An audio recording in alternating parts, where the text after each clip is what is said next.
অন্ধকার নামলে কিছু পথ না ধরাই ভালো। গ্রামগঞ্জের দিকে ফাঁকা প্রান্তরের বুকে যখন মুষলধারে ঝড় বৃষ্টি নামে, কিছু কিছু পথে নেমে আসে অন্ধকার, বাসা বাঁধে অজানা বিপদ। এইসব রাস্তায় না যাওয়াই ভালো, বিশেষ করে যদি মনে পাপ থাকে। আজ ভুল করে সেই রকম এক পথ ধরার ভুল করবে কে? জানতে হলে শুনুন অঙ্কিতা ঘোষের লেখা কানাই ডোমের লাশঘর। অজয়ের ভূমিকায় আদিত্য এবং বিভিন্ন চরিত্রে আর গল্পপাঠে আমি প্রত্যয়।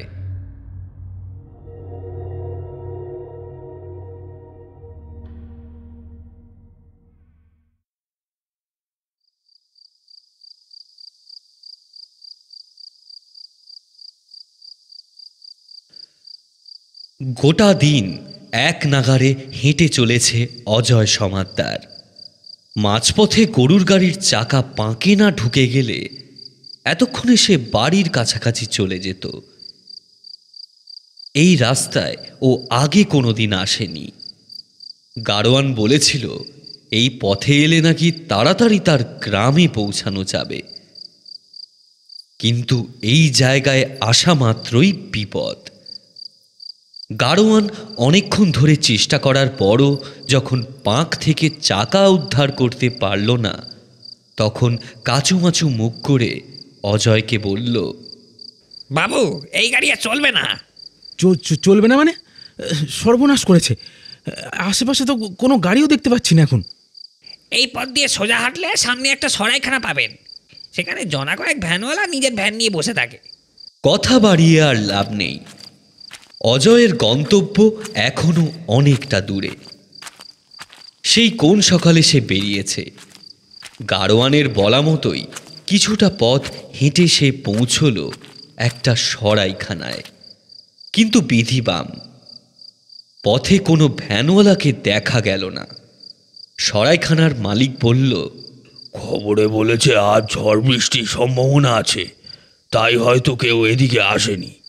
তাছাড়া এইদিকে খুব একটা খদ্দের পাওয়া যায় না, বেশিরভাগ ভ্যানওয়ালাই স্টেশনে গিয়ে বসে থাকে। অজয় সেখানে বসেই কিছুক্ষণ বিশ্রাম নিল। পথের ধকলে ওর বেশ খিদেও পেয়েছিল। খাওয়া দাওয়া করে খানিকক্ষণ বসে থেকে অপেক্ষা করল যদি একটাও গরুর গাড়ি বা ভ্যান গাড়ি পাওয়া যায়, কিন্তু সেই আশাও অজয়ের পূর্ণ হল না। অথচ আজ তাকে যে করে হোক পৌঁছতেই হবে বাড়িতে। অগত্যা হাল ছেড়ে দিয়ে অজয় ঠিক করল সে হেঁটেই পৌঁছবে নিজের গ্রামে। সরাইখানার মালিক অজয়কে সতর্ক করে দিয়ে বলল, আজ পথে বেরোবেন না বাবু, আকাশের অবস্থা ভালো নেই, ঝড় বৃষ্টি হতে পারে। কিছুই করার নেই, আজ আমায় যে করেই হোক বাড়ি পৌঁছতে হবে। তা আপনার বাড়ি কোথায়? তালডোগরা গ্রামে। সরাইখানার মালিক একটু ভেবে নিয়ে বলল, সোজা পথে গেলে তো বেশ অনেকখানি সময় লাগবে, তবে একটা মাঠ আছে, সেই মাঠ পেরিয়ে গেলে অনেকটা তাড়াতাড়ি পৌঁছে যেতে পারবেন। বেশ বেশ বেশ, তাহলে আমি বরং সেই মাঠ পেরিয়েই যাব। এই রাস্তাটা একটু বাতলে দেবে ভাই? এখান থেকে সোজা গেলে সামনে একটা বাঁশ বন পড়বে, সেই বন পেরিয়ে আপনার বাঁ দিকে পড়বে হুদুলি প্রান্তর। সেই মাঠ দিয়ে সোজাসুজি নাক বরাবর হেঁটে গেলেই দেখবেন আপনার ডান হাতে পড়বে কানাই ডোমের মরাঘর, আর সেই মরাঘরের পাশ দিয়ে বেরিয়ে মাইলখানে গেলেই পৌঁছে যাবেন তালডোগরা গ্রামে।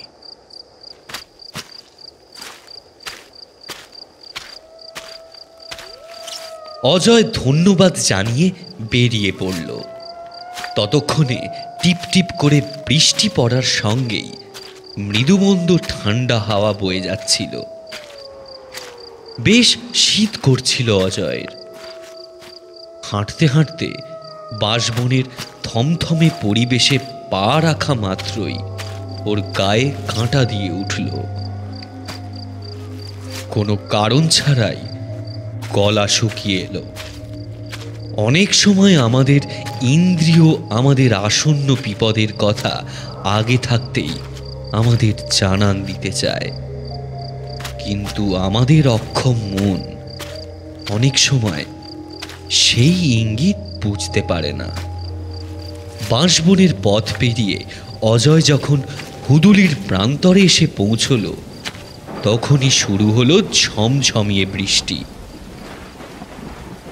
শূন্য অসমতল মাঠের দুধারে ঝোপঝাড় আগাছাগুলো বৃষ্টির মধ্যে এলোপাথারি হাওয়ার সরসর শব্দ করে দুলে উঠছে। এত বৃষ্টিতে এতটা পথ পাড়ি দেওয়া অসম্ভব। অজয় চতুর্দিকে দেখল এই নির্জন প্রান্তে একটা ছাউনি অবধি নেই, যেখানে দাঁড়িয়ে বৃষ্টি থামা অবধি অপেক্ষা করা যায়।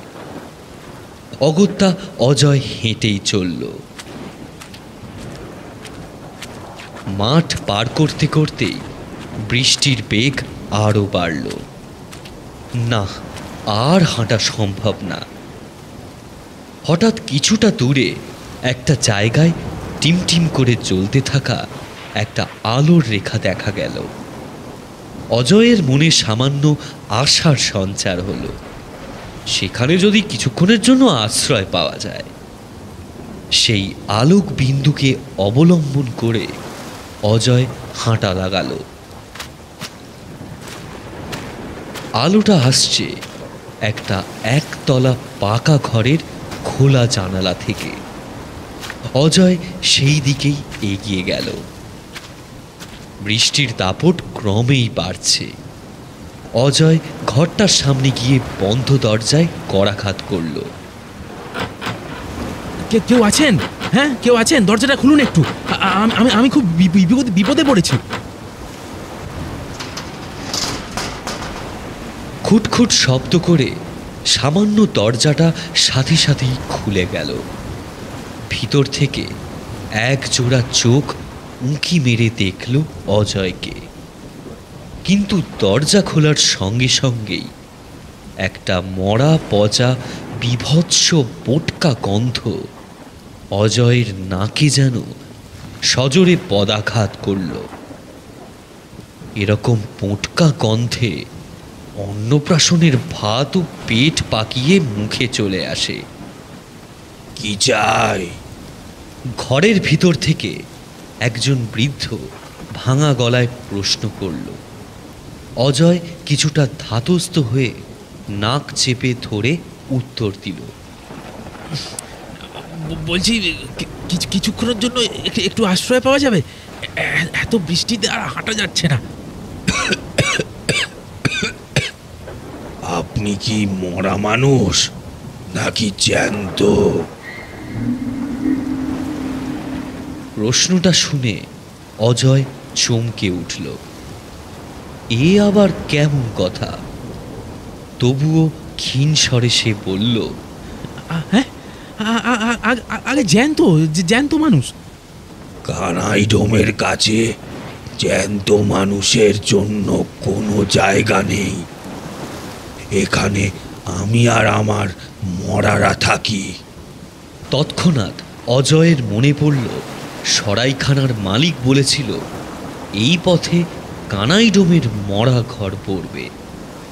তাহলে এই সেই স্থান। অজয় হাত জোর করে কাতর স্বরে বলল, আমি কোথায় যাব বলুন এই বৃষ্টিতে? আমাকে একটু আশ্রয় দিন। আমি বৃষ্টি কমলেই আমি চলে যাব। কানাইডোম একটুখানি ভেবে আস্তে আস্তে দরজা খুলে বলল,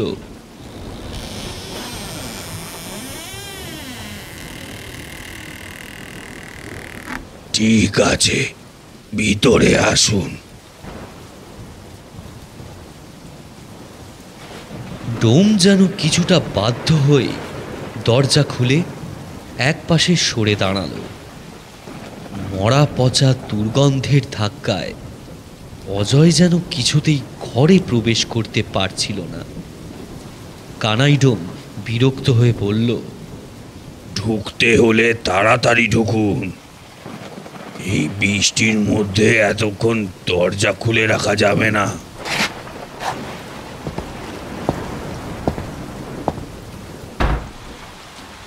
মনের সমস্ত শক্তি একত্র করে মরা পচা গন্ধকে ঠেলে ঘরে ঢুকল অজয়। ঘরের মধ্যে টিমটিম করে একটা লণ্ঠন জ্বলছে। আধো অন্ধকার ঘরের পরিবেশটা বেশ গুমোট। সারা ঘর ভেসে বেড়াচ্ছে পিটকেল পচা গন্ধে। ঘরের মধ্যে একটা খাটিয়ায় শোয়ানো রয়েছে সাদা কাপড়ে মোড়ানো একটা লাশ, এবং তার ঠিক পাশে দাঁড়িয়ে আছে কানাইটো। মুখ ভর্তি দাড়ি গোঁফের ফাঁক দিয়ে দেখা যাচ্ছে তার ছোট ছোট এক জোড়া চোখ। অজয় দেখল বৃদ্ধের ডান চোখটার দৃষ্টি বাম চোখের তুলনায় অধিক ঘোলাটে। বৃদ্ধের পরনে রয়েছে একটা খাটো করে পরা ময়লা ধুতি আর একটা ছেঁড়া গেঞ্জি। কানাইডোম দরজার দিকে দেখিয়ে বলল, ওই কোনটায় বসুন। অজয় সেই দিকে গিয়েই চুপ করে বসল। এখনো অজয় দু হাত দিয়ে নাক চেপে ধরে আছে। কানাইডোম আর চোখে অজয়কে আপাদমস্তক ভালো করে দেখে নিল। তারপর গিয়ে বসল সেই মরার খাটিয়ার সামনে। একে অপরের সাথে একটাও কথা না বলে ওরা প্রায় আধ ঘন্টা ধরে চুপ করে বসে রইল। কানাইডোম এক দৃষ্টে তাকিয়েছিল অজয়ের দিকে। অজয় ব্যাপারটা লক্ষ্য করল, কিন্তু কানাইডোমের সঙ্গে বেশি কথা বলার ইচ্ছে ওর ছিল না। বেয়ারা বৃষ্টির যেন আর ধরার নাম নেই। এক নাগাড়ে সে পড়েই চলেছে। দূরে মাঝে মাঝে শেয়াল ডেকে উঠছে। মেঘের গর্জনের সঙ্গে পড়ছে বাজ। নাক চেপে ধরে বসে থাকতে থাকতে অজয়ের দম আটকে যাচ্ছিল। কানাইডোম আপন মনে বলে উঠল, এমনিতেই মরা ঘরে পিটকেল গন্ধ থাকে, তার উপর আজ আবার এসেছে পোড়া লাশ, তাই দুর্গন্ধটাও একটু বেশি। খুব কষ্ট হচ্ছে আপনার, তাই না? অজয় নাক চেপে ধরে বলল, হ্যাঁ, সে তো হচ্ছেই, কিন্তু আপনার কষ্ট হয় না এত দুর্গন্ধের মধ্যে থাকতে? প্রথম প্রথম হতো, এখন অভ্যাস হয়ে গেছে। 25 বছর হয়ে গেছে এই কাজ করছি।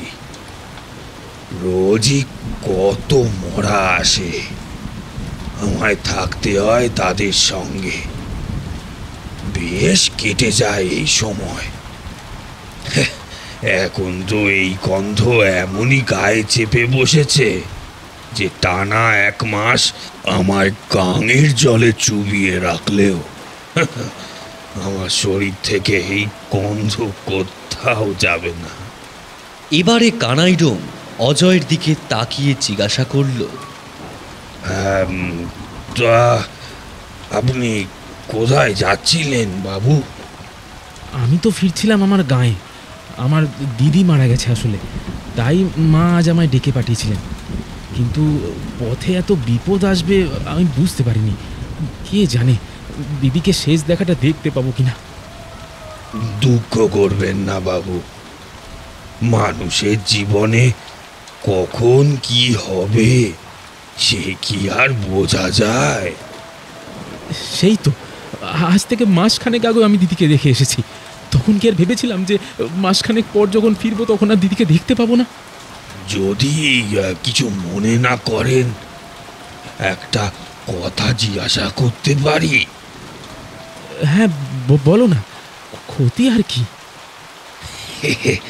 এই মানে কি হয়েছে আপনার দিদির? আসলে মাসখানেক আগে আমি গিয়েছিলাম আমার মামা বাড়িতে। ওখানে এখন কেউ নেই, তাই আমি মাঝে মাঝে গিয়ে বাড়িটা দেখাশোনা করে আসি আর কি।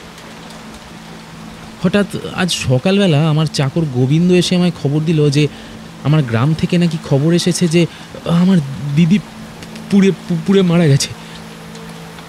আমার আমার নিজের পরিবারে মা আর দিদি ছাড়া কেউই নেই। আমার আমার বাবা ছিলেন ব্যবসায়ী। এই বছরখানেক আগেই তিনি গত হয়েছেন। তারপর থেকেই সংসারের সমস্ত ভার ছিল আমার কাঁধে। সব কিছুই আমি আস্তে আস্তে সামলে নিচ্ছিলাম। ভেবেছিলাম যে এই বছর দিদির ঘটা করে বিয়েটাও দেব, কিন্তু তার আগে এই ঘটনা ঘটে গেল। আমার মা যে একা একা সব কী করে সামলাচ্ছে কে জানে। এই ভেবেই আমি তাড়াতাড়ি বেরিয়েছিলাম, কিন্তু পথে বিপদের পর বিপদ এসে আমায় নাস্তানাবুদ করে দিল একেবারে। আর এখন এই বৃষ্টিটাও তো কমছে না। কিছুক্ষণ আবার সব চুপচাপ। হঠাৎ অজয়ের চোখ পড়ল মরার খাটিয়ার দিকে। সেখানে সাদা চাদর মুড়ি দিয়ে কেউ যেন অতি আরামে ঘুমোচ্ছে। অজয় সেই দিকেই এক দৃষ্টে তাকিয়ে রইল। এমন সময় জানালা দিয়ে আসা প্রচণ্ড হাওয়ায় মরার মুখ থেকে সাদা চাদরটা উড়ে গেল।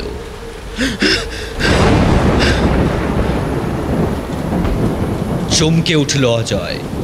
এরকম বীভৎসভাবে পুড়ে যাওয়া মানুষের মুখ এর আগে অজয় কোনোদিনও দেখেনি।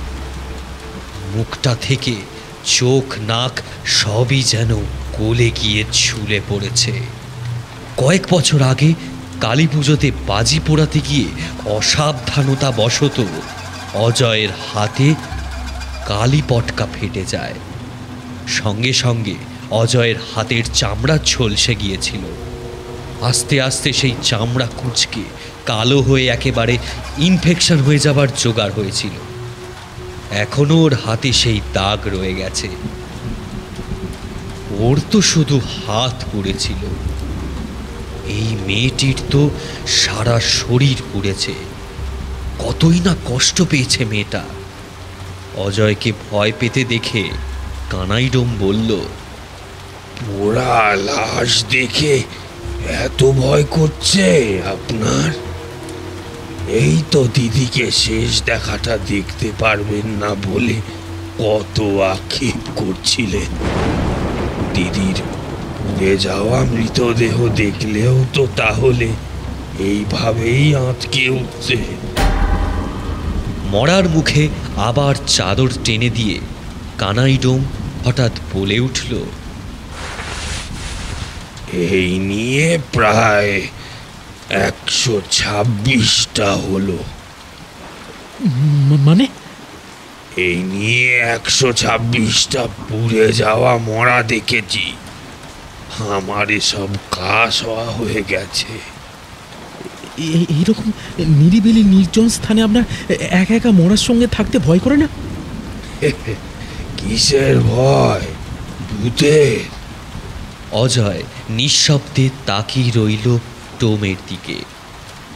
অদ্ভুতভাবে হেসে কানাইডোম বলল, মরাদের সঙ্গে থাকতে ভয় কিসের?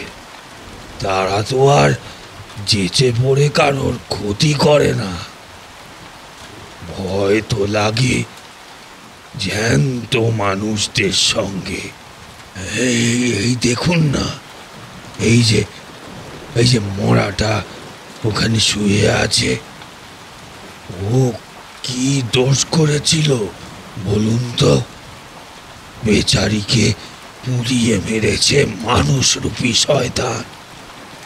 বললাম না, আজকাল জীবন্ত মানুষদেরই বেশি ভয় লাগে। অজয় সেই খাটিয়ার দিকে তাকিয়ে জিজ্ঞাসা করল, কি করে পড়লো মেয়েটি? সে অনেক ঘটনা।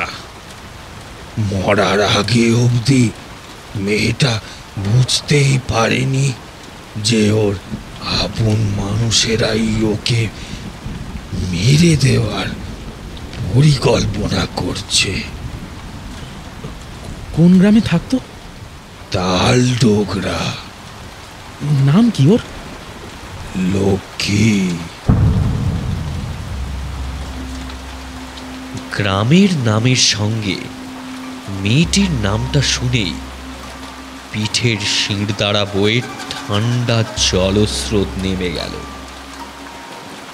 হাত পা অজয়ের থরথর করে কেঁপে উঠল।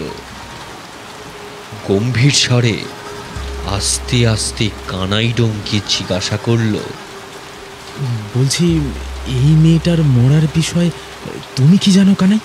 অজয়ের ভীত সন্ত্রস্ত ভাব নিমেষের মধ্যে পাল্টে যেতে দেখে কানাইডোম একবার ভালো করে দেখে নিল অজয়কে। অজয়ের চোখে মুখে ধরা পড়ছে একটা রহস্যজনক গাম্ভীর্য। কানাইডোম বলল,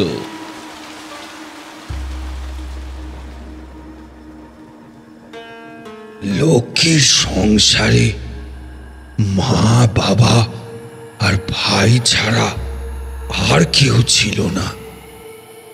বাবার ভারী আদরের মেয়ে ছিল লক্ষ্মী। ওর মতো সরল সাদাসিধে মিষ্টি মেয়ে পুরো গ্রামে হয়তো আর দুটো ছিল না। তবে মেয়েটির ওপর ছিল বিধাতার একটি নিষ্ঠুর অভিশাপ। মেয়েটি ছিল বোবা। লক্ষ্মীর মা কমলা দেবী এই খুঁত সম্পন্না মেয়েকে জন্ম দিয়ে অনেক কাল আফসোস করেছিলেন। মেয়েকে তিনি নিজের কাছে ঘেঁষতেও দিতেন না। বাধ্য হয়ে লক্ষ্মীকে আগলে রেখেছিলেন ওর বাবা। তারপর কমলা দেবী জন্ম দেন এক সুস্থ বালক সন্তানকে। তিনি নিজের ছেলেকে নিয়েই সুখে থাকতে চেয়েছিলেন। বোবা মেয়েটিকে রেখেছিলেন বাড়ির কাজের লোকের মতো। ছোট থেকেই এভাবে অত্যাচারিত হয়ে লক্ষ্মী বড় হলো। এমন সময় হঠাৎ ওর বাবা অসুস্থ হয়ে পড়লেন। বুঝতে পারলেন তিনি আর বেশি দিন বাঁচবেন না। কিন্তু তিনি চলে গেলে তার একমাত্র মেয়ের কি হবে, এই ভেবেই তিনি কলকাতার থেকে একজন উকিলকে ডেকে পাঠালেন। উইল করে নিজের যাবতীয় সম্পত্তি করে গেলেন লক্ষ্মীর নামে। কমলা দেবী এবং তার ছেলের মাথায় হাত পড়ল। উইল করার পরেই ভদ্রলোক পরলোক গমন করেছিলেন। তখন থেকেই মা ও ছেলে মিলে লক্ষ্মীকে বুঝিয়ে সুঝিয়ে সম্পত্তি হাতিয়ে নেওয়ার চেষ্টা করল। লক্ষ্মী বোবা ছিল ঠিকই, কিন্তু বোকা ছিল না। সে জানতো সম্পত্তি পেলে মা ও ভাই কোনোদিনই তাকে আর দেখবে না। তখন কমলা দেবী ও তার ছেলে মিলে একটা ভয়ানক পরিকল্পনা করল। লক্ষ্মী যদি মরে যায় তবেই ওরা এই সম্পত্তি নিজেদের দখলে আনতে পারবে। ওরা ঠিক করল লক্ষ্মীকে পুড়িয়ে মারতে হবে। ছেলের উপর যাতে সন্দেহ না যায়, তাই কমলা দেবী ছেলেকে মামার বাড়িতে পাঠিয়ে দিলেন। বলেছিলেন তিনি যতক্ষণ না ডেকে পাঠাচ্ছেন ততক্ষণ যেন তার ছেলে গ্রামে ফিরে না আসে। এর মধ্যেই তিনি লক্ষ্মীর জন্য ফাঁদ পাতলেন। লক্ষ্মী যখন ঠাকুরের সামনে বসে চোখ বন্ধ করে পুজো দিচ্ছিল, তখন সেই সুযোগে কমলা দেবী আস্তে আস্তে ঠাকুর ঘরে ঢুকে প্রদীপ নিয়ে লক্ষ্মীর আঁচলে আগুন লাগিয়ে দিলেন।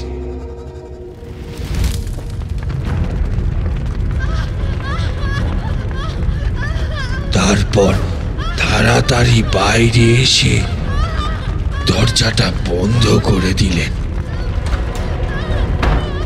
লক্ষ্মী চোখ খুলে দেখল শাড়ি হু হু করে জ্বলতে শুরু করেছে। চিৎকার করে সে দরজার সামনে এসে আকুতি করতে লাগলো, কিন্তু কমলা দেবী সেদিকে পাত্তা না দিয়ে পুকুরে স্নান করতে চলে গেল। অব্যক্ত যন্ত্রণা বুকে করেই লক্ষ্মী নিজের শেষ নিঃশ্বাস ত্যাগ করল।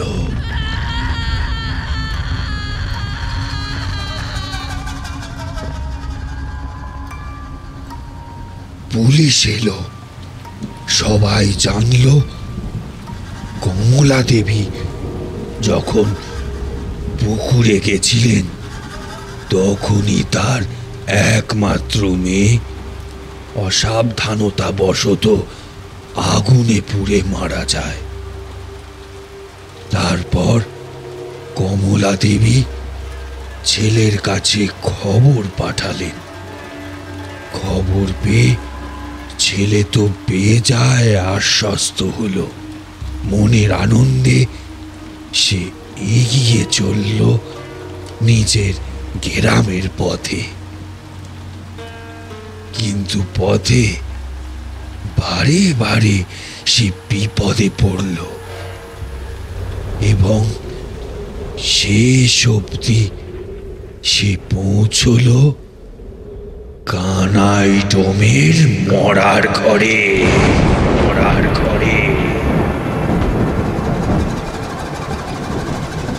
কানাই ডোমের বলা শেষ হলো।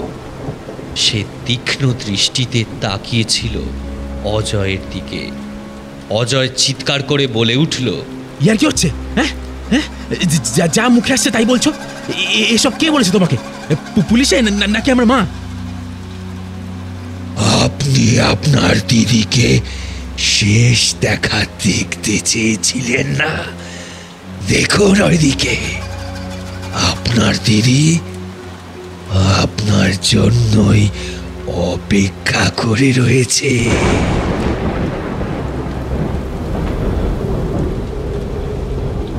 জানালা দিয়ে আবার শীতল হাওয়ার ঝাপটা এসে লাশের মুখের ওপর থেকে চাদরটাকে সরিয়ে দিল। অজয় খাটিয়ার দিকে তাকিয়ে শায়িত মরাটাকে দেখে নিজের মনের ভয় চেপে ক্রুদ্ধস্বরে বলে উঠল, তুমি আগে বলো, তোমাকে এসব কে বললো? না বললে কিন্তু এই মরার ঘরে তোমায় গলা টিপে মেরে ফেলবো বলে দিলাম। কানাই ডোম হাসতে হাসতে বলল, না না, আমায় পুলিশ কিছুই বলেনি, না আপনার মা বলেছে। পুলিশ তো উল্টে আপনার মায়ের কথাই বিশ্বাস করেছে। তাহলে তোমাকে এসব কে বললো?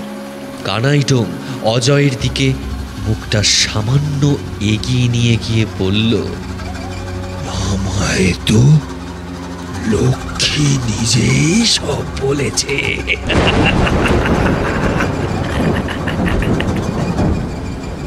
পুলিশ আজ দুপুরে ওর লাশ এখানে রেখে যাওয়ার পর ও কত গল্প করলো আমার সাথে, কত দুঃখ ছিল মেয়েটার জীবনে। তবে মরার পর সে কথা বলতে পেরে ভারী খুশি হয়েছে। তুমি কি ভাবছো এইরকম ভুতুরে গল্প শোনালে আমি ভয় পেয়ে যাব? হ্যাঁ,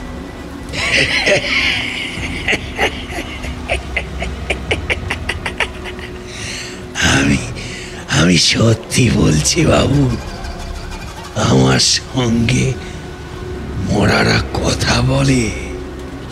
কি যা যা বলছো তুমি? হ্যাঁ,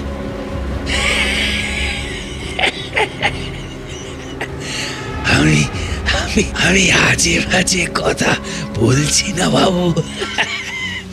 মরারা মরারা আমার সাথে কথা বলে।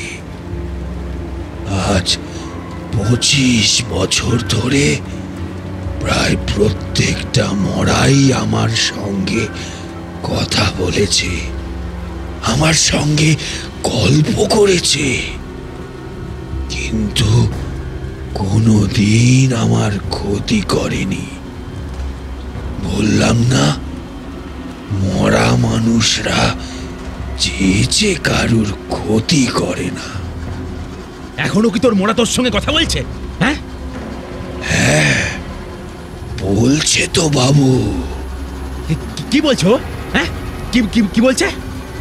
বলছে এখন আপনি আমাকে মেরে ফেলে এখান থেকে পালিয়ে যেতে চাইছেন, কিন্তু লোককে আমায় ভয় পেতে বারণ করলো। ও বলছে আপনি সে কাজ করার আগেই ও আপনাকে মেরে ফেলবে, যেমন ও একটু আগে আপনার মাকে মেরে এসেছে। কথাটা শুনে হাড় হিম হয়ে গেল অজয়ের। আপনি আর কোনোদিন এই ঘর থেকে জ্যান্ত বেরোতে পারবেন না বাবু। লক্ষ্মী আপনাকে মেরে ফেলবে। অজয় নিজের রাগ ধরে রাখতে না পেরে এক ছুটে কানাইডোমের কাছে তেড়ে গিয়ে ওর গলা টিপে ধরল, কিন্তু কানাইডোম একটুও নিজেকে ছাড়ানোর চেষ্টা করলো না। সে নিজের অট্টহাসিতেই মত্ত।